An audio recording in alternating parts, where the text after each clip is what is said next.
नमस्कार बंधुगण आपण मानक आम यूट्यूब चैनल रे स्वागत। आज वीडियो रे जानिबा बैतरणी नदी विषय रे। वीडियो आरंभ करबा पूर्व आपण माने आम यूट्यूब वीडियो प्रथम कर देखुछंती ताहेले लाइक शेयर एवं सब्सक्राइब करंतु। चलंतु वीडियो को देरी न करी आरंभ करबा। केन्दुझर जिल्लार गोनासिका पर्वत ठारू बैतरणी नदीर उत्पत्ति। एही नदी गोनासिका पर्वत ठारू बंगोपसागर मिसिछि। यह गोनासिका ठारू अर्ध किलोमीटर दूर रे एही नदीर पानी भूमि भीतर को चली जाइथिबारु बाहर को देखा जाए नहीं, तेणु यहाकू गुप्त गंगा कहा जाए। बैतरणी नदी समुद्र तल ठारू 900 मीटर ऊर्ध्वे अछि।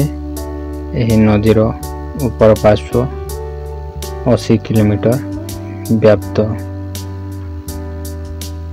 एही नदी केन्दुझर जिलार आनंदपुर प्रवेश करी यह अकुआपड़ा ठारे किछि नदी सह मिसी आम ओडिशा रे 360 किलोमीटर बही जाए चंदाबाली पाखरे थिबा धमरा ठारे बे ऑफ बेंगल रे मिस जाइछि।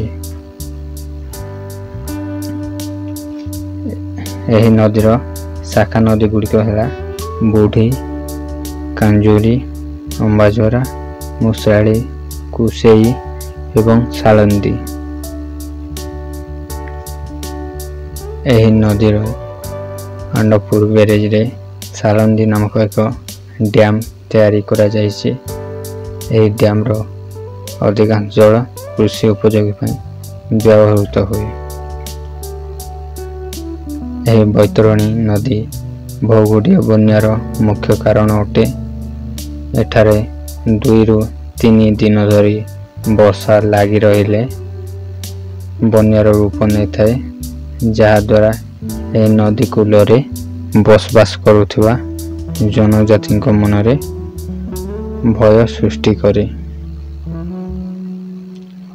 आम हिंदू धर्म रे गारुदा पुराण एवं अन्यान्य ग्रंथ गुड़िक ए बैतरणी नदी विषय वर्णित अछि। एही नदी केवल पापी आत्मा मानक पई सृष्टि होइछि बोली कहा जाए।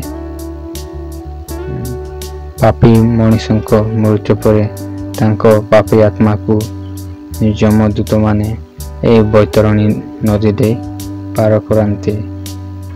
तेणु एही नदी को नरकर द्वार बोली मध्य कहा जाए।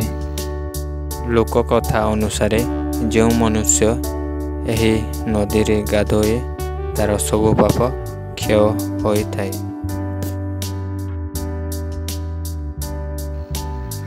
आपण मानक आमर ए वीडियो भल लगिले लाइक करिवे एवं निज सांग साथी को शेयर करिवे एवं आउ को एमिति वीडियो सर्वप्रथम देखिया पाई आम यूट्यूब चैनल को सब्सक्राइब करिवे।